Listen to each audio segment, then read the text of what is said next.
So I decided to hire some cold callers, and after 2 months and about $3,000, I fired them because I didn't have any deals. And I just got a deal out of one of those leads. So I'm going to eat some crow, and I'm going to walk you guys through who we hired and the deal we got. Let's dive right in.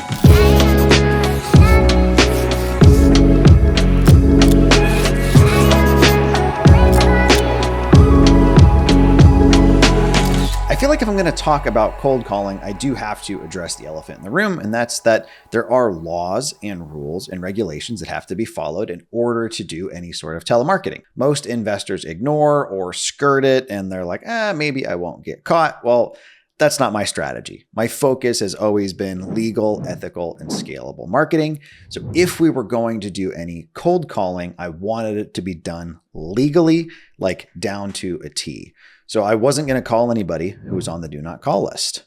I was going to make sure my abandon rate stayed where it needed to be, made sure we maintained our own internal take me off the list protocols. In the group that I outsourced my calling to, the folks over at Easy Button Leads, run by Cole Rudd Johnson, were contractually obligated to hit those items for us. So fast forward, it had been about 2 months of calling. They generated 48 leads for us. I'm not going to lie, it was a decent amount of leads, but what we were struggling with was the quality on those leads.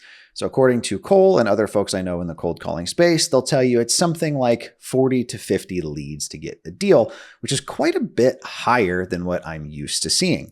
Through my typical channels, I'm getting a deal for every 11 to 14 leads. So we're rolling into month 3. I had earmarked $3,000 to $5,000 for the test, starting to get towards that limit. And I'm looking at 48 leads and no conversions. And I'm getting complaints from our team of like, hey, this is a lot of noise. We're working through a lot of this stuff where like they're asking retail, or we had several even that we went out and looked at, but it was like the property needed more work than the house was even worth. One notable example, the guy turned off his water, but didn't drain any of the lines, cut off the power and let everything freeze. And the house is on a slab. And like, we're talking mold on walls. I mean, it really was this one might be too far gone. My advice to that guy was literally like, hey bro, do you have insurance? You're probably going to need to file a claim, and they're probably not going to pay it because you turned off your furnace. Pretty early on, I was actually pretty pumped on the channel because the second lead ever that they sent over in early February, we ended up going out, looking at the property, made the offer, and the guy actually verbally accepted.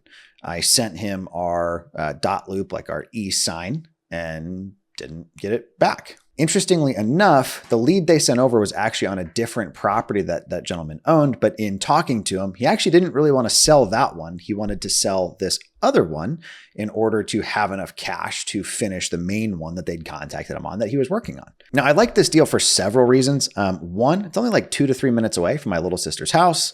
It's in a really solid, like owner-occupied area. There was a decent bit of meat on the bone. Our offer was right around $57,000, budgeted for a $60K remodel with some room for overages, and comps were like 170 with even some stuff in the low 200s. So decent bit of room.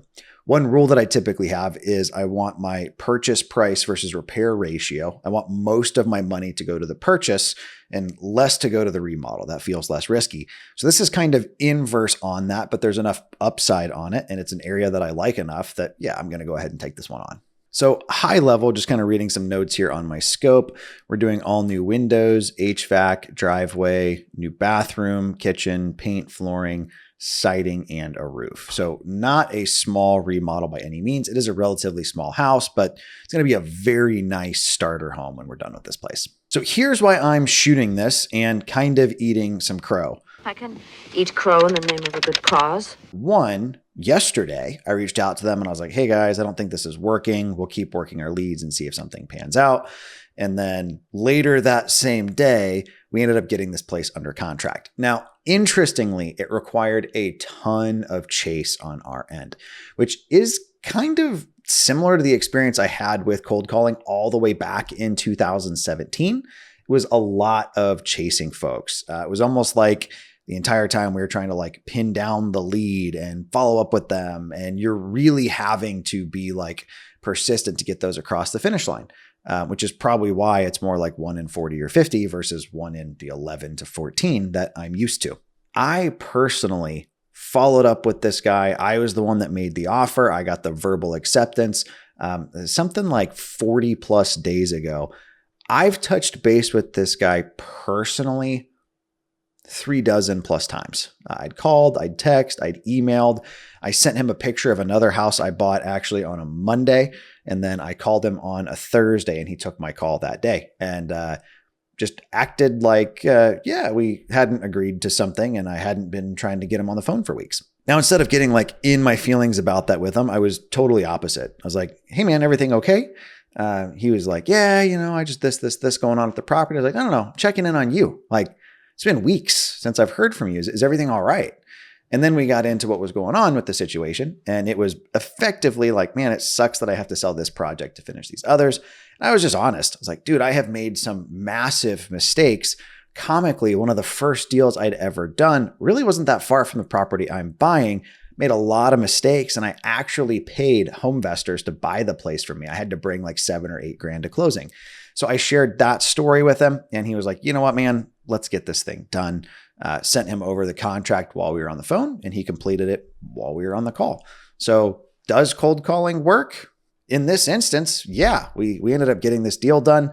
Cost per acquisition of under $5,000, which I can't be mad about at all. But I would be remiss if I didn't point out that I think a lot of people would have not converted this deal.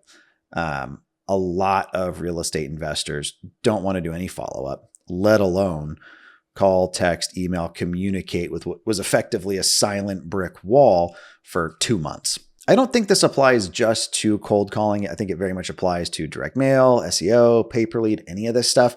If you're going to start direct to seller marketing, you've got to be persistent. So this is me eating some humble pie. Give me a pie, apple. Giving credit where credit is due. I do want to thank Cora Johnson, Dan Holland, and the team over at Easy Button Leads. They got us this deal. They pulled the list. They got the guy on the phone.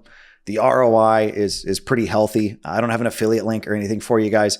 My promise has just always been to share what's working. And as much as I kind of hate to admit it, because I canceled it the day before I got this deal or the day I got this deal, cold calling worked. I think this is likely something we'll continue to do in our office on a small scale. I don't think it'll be our main channel. I don't see us having like 2, 3, 4, 5, 6, 7, 8, 9, 10 cold callers. Direct mail, radio, SEO, pay-per-click are definitely easier for us to convert.